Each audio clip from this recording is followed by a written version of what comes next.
Welcome, and thank you for joining Inside the CISO's office. I'm the producer, Lance Hart. Today, we're going to talk about navigating cybersecurity funding and legal risks. We have a couple special guests. John, I'm going to turn it over to you for introductions. Let's jump right in. Great. Thanks so much, Lance. Hi, I'm John Brueggemann. I'll be the host for this Inside the CISO's office. And with me today is Alan Hackney and Jim Studer. And I'll let you guys introduce yourselves to the audience and let them know what you've done over the past, 10 or 20 years, whatever you want to tell us. Alan, let's start with you, and then Jim, you'll be next. Oh, thanks, John, and I'm very happy to join you today. Currently, I have a portfolio of things keeping me busy, independent director on 3 bank boards, some nonprofits. I do some thesis advising for Northeastern and some executive coaching, but that follows on long career as CIO, the GE, Bank of America, AIG, and John Hancock. That'll keep you busy. Very good. Appreciate that. Thank you, Alan. And Jim, what have you been up to? Oh, I just kind of hang out. But in any case, I was a long time CIO for Univision television business.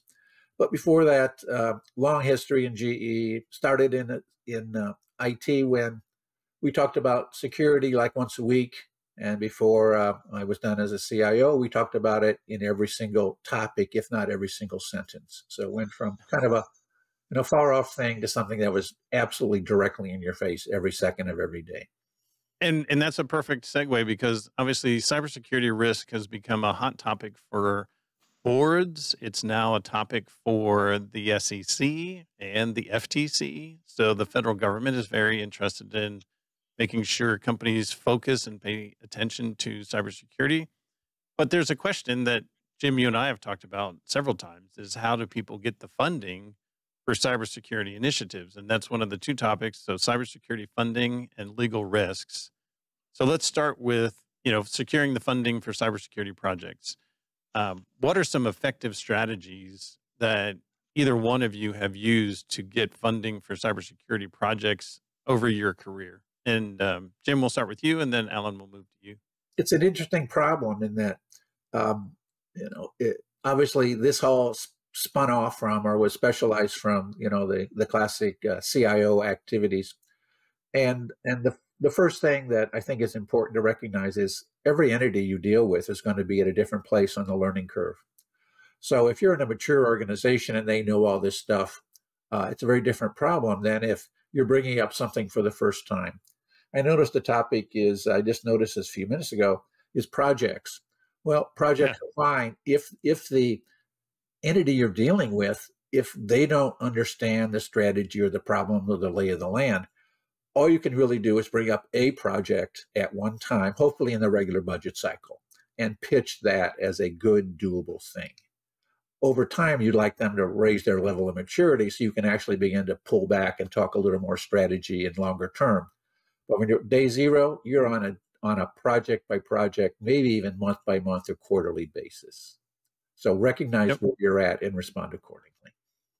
That makes sense. Identify the maturity of the organization that you're leading and work from that point forward. Yes. And then Alan, what's been your experience for getting funding for projects?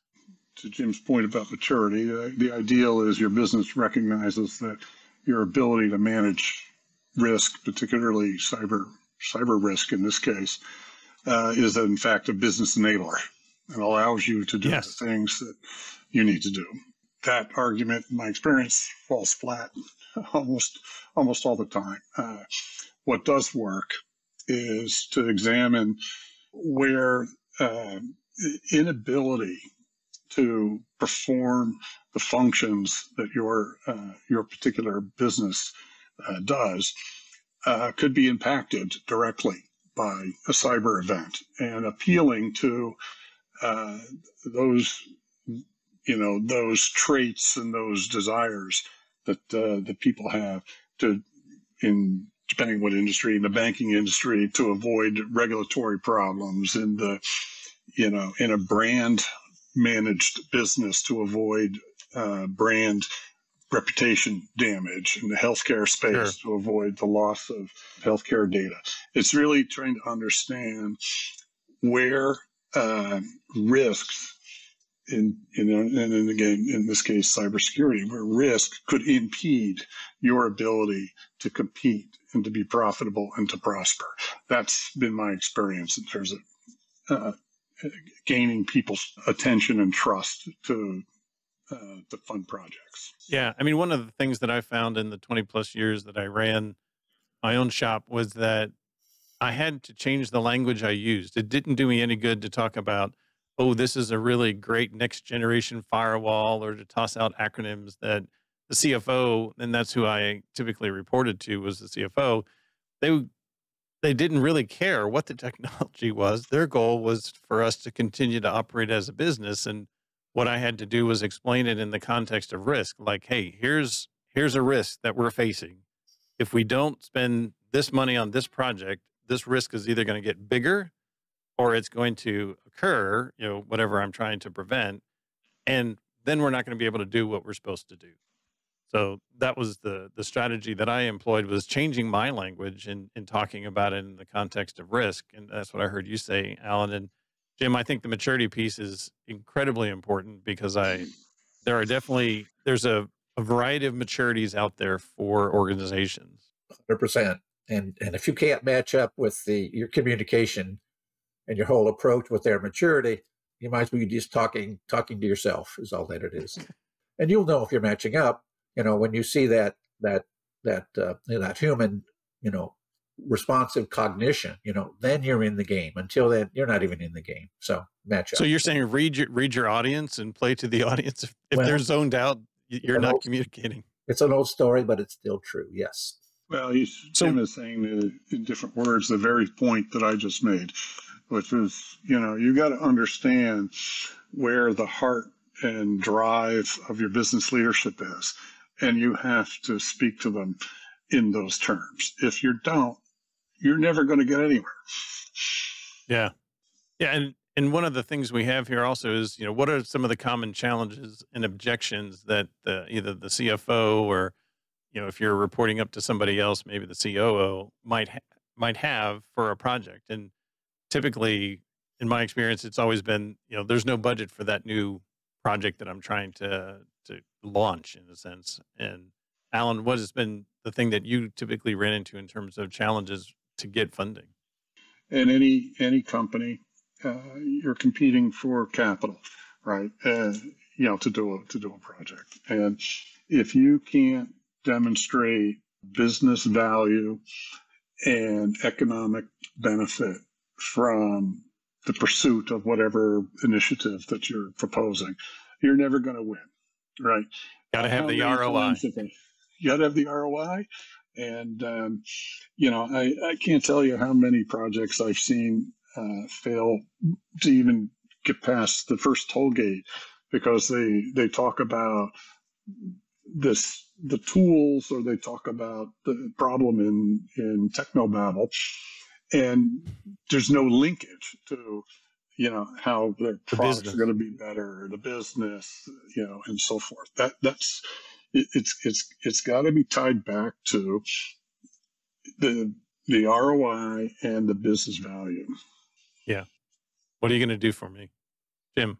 Yeah, a lot of it also depends on who you're talking to. If it's a CFO, they're going to have a different kind of way to understand the money versus the COO, or, in Univision, we had, in essence, a budget committee.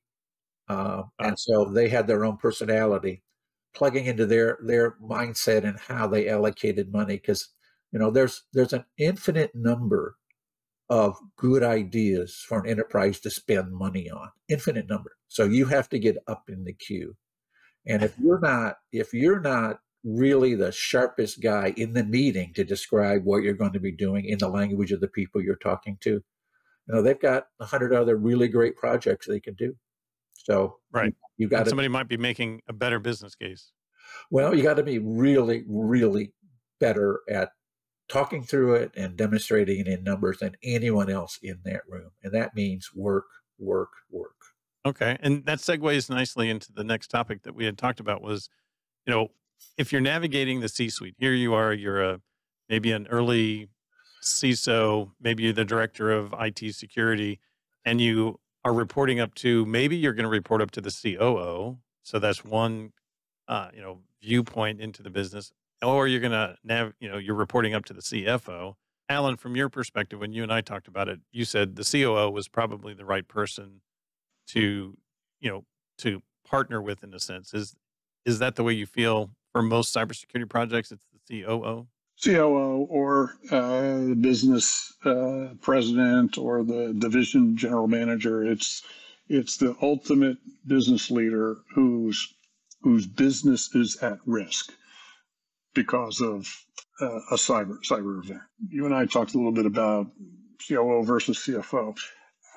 Look, the CFO or the CFO's designate has to have their fingerprints over all aspects of how the business case was developed, where the investment is coming from, how the return was calculated. If you don't go into the discussion with your designated finance officer sitting next to you, it's going to be a long, long discussion, right? Or a really short one. Yeah. Or a really short one. Yes, yeah. Exactly. And you can't separate the finances from the rest of the business, right? They have to go hand in glove. In some cases, the CFO is ultimately your decision maker, and that's fine. I would say in that case, I would bring the business person with me and have the business person nodding their head. You can't be debating the facts here. Everybody's got to have the same point of view. That makes sense. Yep. And Jim, when you and I talk, we typically said it, get to know the CFO. And where would you stand on that? No matter what else, the CFO will have a major, major voice on where the money goes. So, and you can get the COO on board, and that's great. You can get other people on board. But at the end, the CFO has major control over where the money goes. So you got to have that person, and as well as at least one other business person. Something we haven't talked about is, even our pre-discussions, was chief legal counsel. I think that can also be a big, big way to kind of force your way into a serious discussion. Although I've never seen a chief legal counsel do too much in the budget meeting, but they can certainly lay groundwork for that discussion. Yeah, I mean, like I said, I try to always describe new projects in the context of reducing risk. And in my experience, the CFO wants to reduce risk and the compliance folks want to reduce risk. Sometimes it's so that they can, still afford insurance, so you have less exposure. But you also obviously have to engage the business, either the business unit that you're trying to, apply particularly security control to, or what have you. And then, is there any advice that you might have for, a CISO who's fairly new to the role, to approach the executives in those conversations? Is it a social approach? Is it a, casual approach? Is it a formal approach with a PowerPoint and, 27 slides? Who wants to go first, Jim or Al? Go ahead. Whether it's a CISO or, frankly, anyone in the general IT space, I think you have to spend upfront time to go into the leadership that you're supporting with your mouth closed and your ears open. I think you got to go in and you got to ask them, what are your challenges? What's keeping you up at night? Where is the business impeded by one thing or another? I mean, you got to go in and you got to, if you're going to be a partner to these people, you need to walk in their shoes. And the only way you're going to do that, in my opinion, is you got to go in and you got to say, I'm here to understand, help me understand what your challenges are. I think if you can do that and you can do that effectively, they're going to tell you, and you'll find out pretty darn quick where the issues are. Yeah. So listen first, ask questions, but listen, don't talk so much.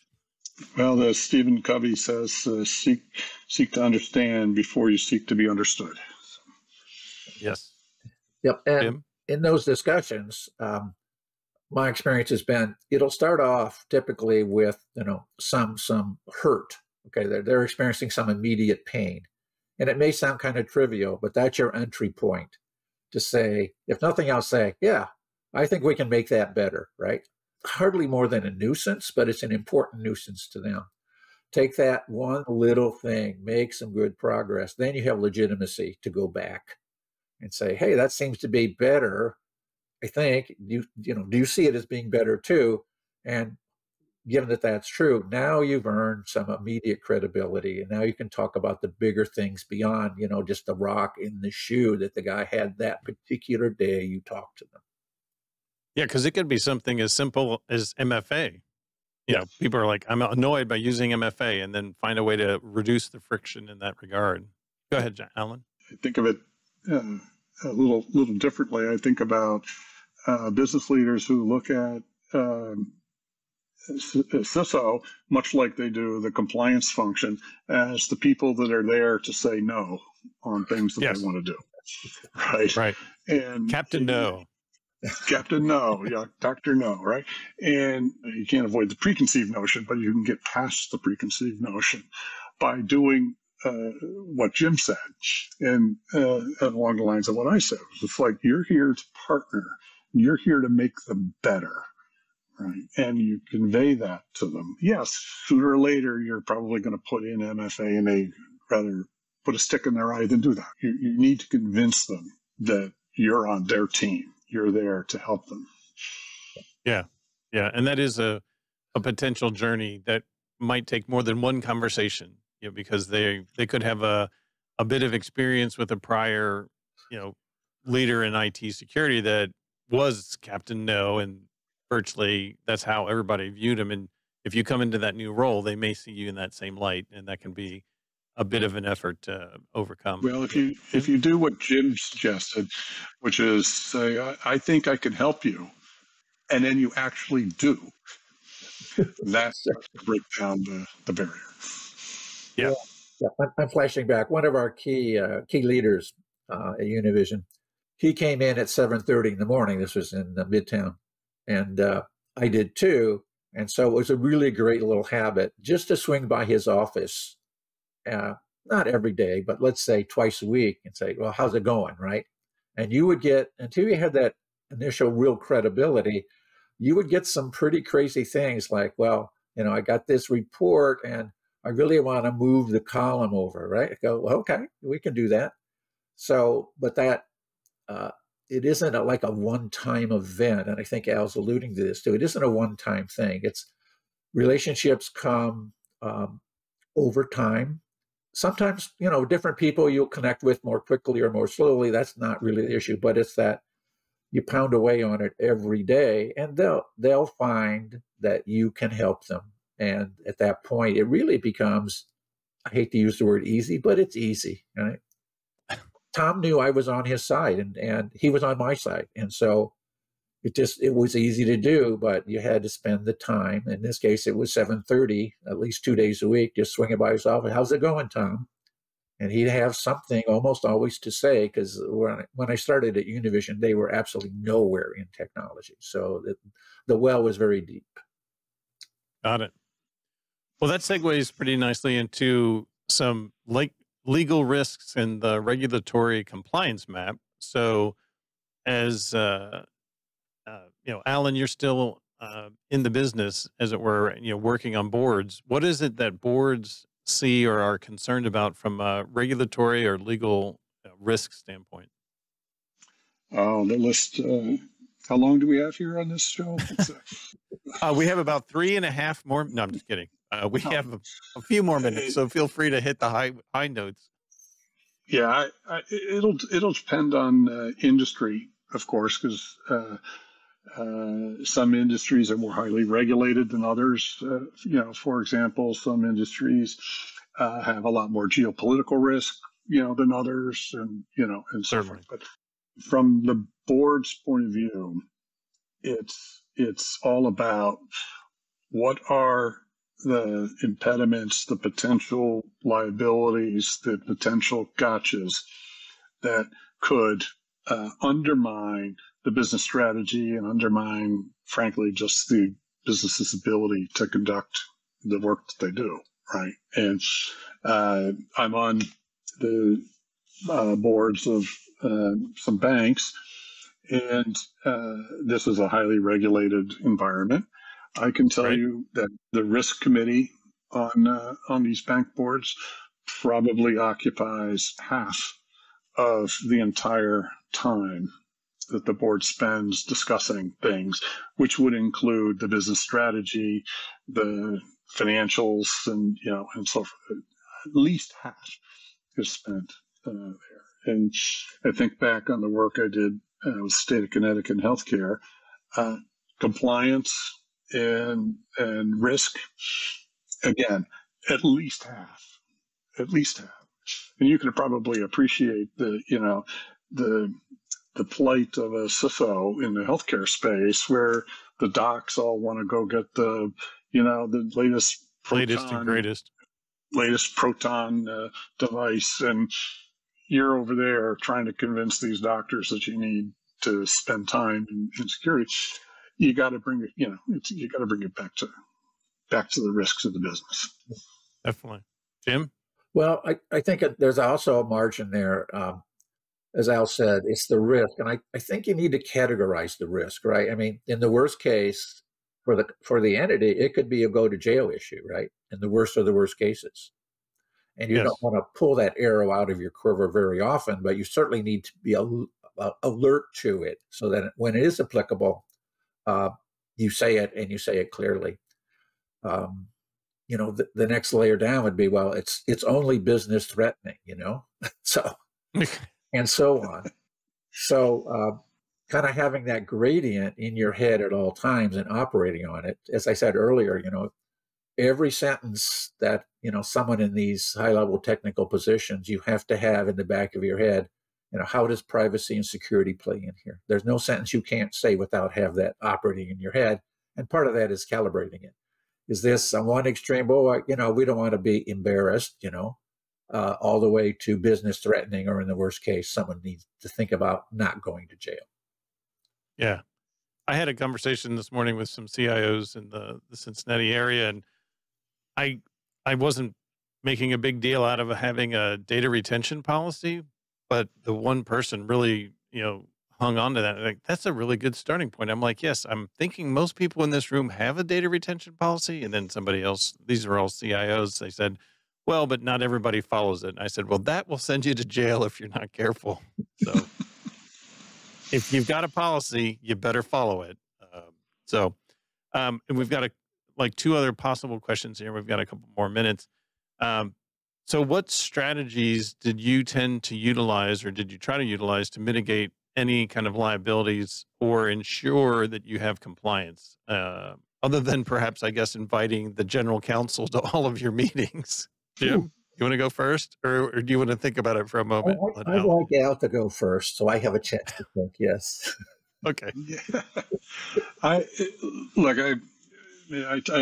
take a classic approach on that question. I always think about a process that categorizes the potential risks that could impact your business. You create what's known as a risk register. Very traditional. I'm very familiar. Yes. Right? Yeah. But as a part of that, it's, doing a proper assessment of your vulnerability to the risk, the frequency that risk could happen, and then ultimately the impact, right? And if you do a thoughtful exercise on that, you should be able to categorize, the primary risks to your business in a pretty straightforward way. And then you can have a thoughtful conversation around, do I just stop doing the stuff that's a very high impact risk? Do I mitigate it by transferring the risk with insurance of a climate event or something to an insurance company? Do I invest in the infrastructure or change the processes to further mitigate the risk that we're going to continue to carry? It's got to be a thoughtful process, though, along those lines. And by the way, once and done is not the answer. It's Yeah. got to be a living document.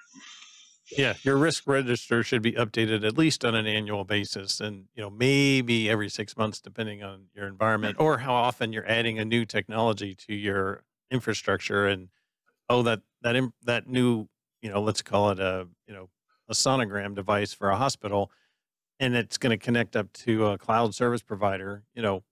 Well, where's the vulnerability? Is the vulnerability on the sonogram device connecting into your other infrastructure, or is it the cloud connection? Yeah, you have to have a thoughtful conversation about that. Yeah. Jim. It isn't strictly cybersecurity, but I think it's a good example. The chief risk officer and I were trying to convince the guys down in Miami about their hurricane risk. And until we put the one page together that showed a Cat 5 hurricane approaching Miami, all we did was take Andrew and move it like 4 miles north. That's all we had to do on the diagram.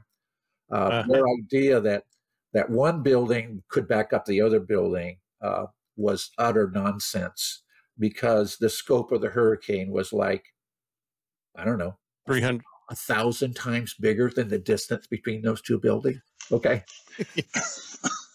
Yeah, that's where you want geographic distance between your backup and your primary.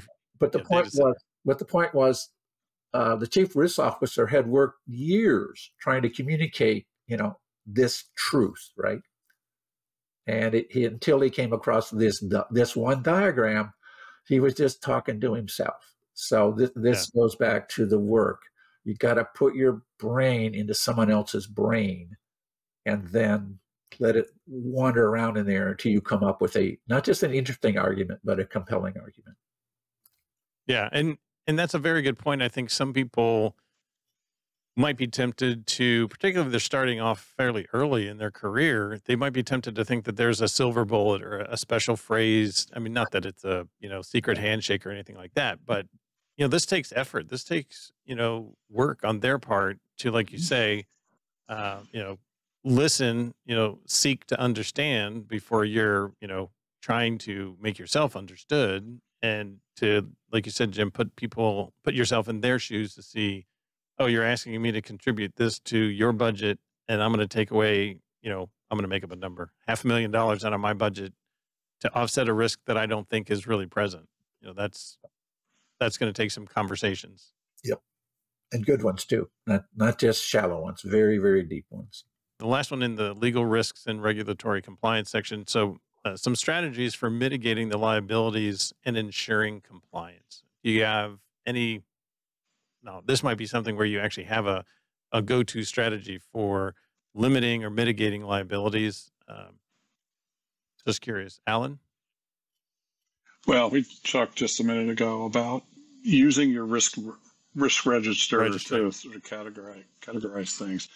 You don't need to fix every single thing on that risk register. I think the key here, right, is to figure out, are you doing a process for, we talked about insurance. Okay, fine, you can transfer the risk, but just think about processes that you're doing in-house. And do you need to do those processes, or can you give those processes to a third party who is specializing in that and probably scale way more than you have, and probably has all the routines and the compliance functions and so forth along. It's an example of right in the experience. You may be doing something because you've been doing it for 1,000 years, and this is the way we do it. But if you ask yourself, do I really need this? Is this a differentiator for me? Or can I give it to somebody who gets up on Monday morning saying, I need to be the best there is in this particular process? Give it over to them, right? And then keep the things that are differentiated. Right, and special to your business, for sure. Special to your business, yeah.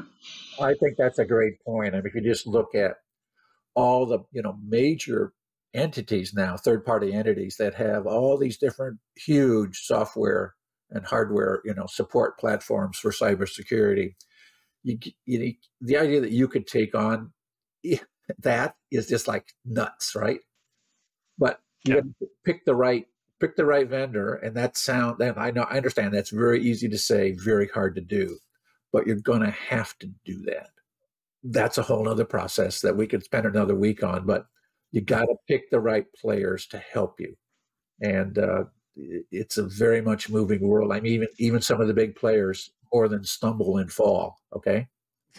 We won't mention any names, Microsoft. I mean, Right. we won't bring those up whatsoever. Right, exactly. But so that's a good point, John. I think you have to recognize everybody's going to fall down and bruise their knee. Okay, everybody. Oh yeah, agreed. So you need to face that, but recognize you reduce that risk by picking the absolute best players, where what you need to do is just beyond your capability of your in-house staff. That's getting bigger and bigger and bigger right now, not smaller and smaller. Yeah, and I think that's a good takeaway too, is that finding a good partner that has the experience, because I like to say experience is what you get when you don't get what you want. So, you want to find somebody who has gone through that patching process and has done the vulnerability scanning for 5,000 or 10,000 devices, and they know how to get you to a patch cycle for your operating systems and desktops. That's you get criticals and highs patched in 7 days or whatever you require for your risk register.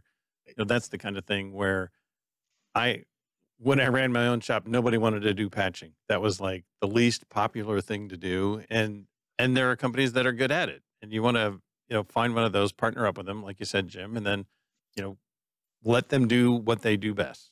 Right. 100%. But if you're going to do that, it's a fabulous strategy. But if you're going to do it, just remember you need a third-party risk management program, because you can't just sign a contract and let them run. You gotta keep your eye on them. Amen. Yeah. Amen.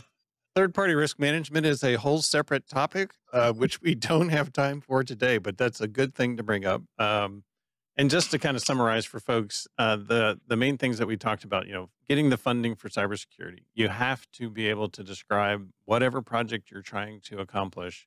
How does that benefit the business? And you want to find a partner, whether it's the COO or the CFO or the business, president, line of business president, whatever. You've got to be able to describe how your project is going to assist them. So you want to listen to what their pain points are and say, hey, this is how we can help with those pain points. This is how IT security is an enabler, and I'm not Captain No. So, yep. Any other closing thoughts? And Alan, I'll let you go first, and then Jim. Thank you, John. I think you summarized it quite well. I would just emphasize the partnership aspect of the role of the CISO. You have a certain specialty, and people are dependent on that, or depending on you for that. But you got to remember that you're operating inside of a business, and you need to make sure that you're a partner to the business. Definitely, partnerships are important and key. Jim, that is really good, and I'll extend that a little bit and say the one partner that you absolutely positively have to have without fail is the CFO. They control the purse strings. Not 100%, but close enough. So has to be with you. And by the way, they know this is hard work, okay? Not like sales, for example. So they know this is hard work. So get with them and get them on your side, and you get on their side too. And I like that idea of, stopping by the office, popping in maybe twice a week, sticking your head in the door, saying, how's it going? And make it casual. And that's a good thing. Alan and Jim, I'd like to thank you both very much. I appreciate your time today and your insight and your years of experience. Lance. Thanks, John. And as always, thanks for joining today. Until next time, take care.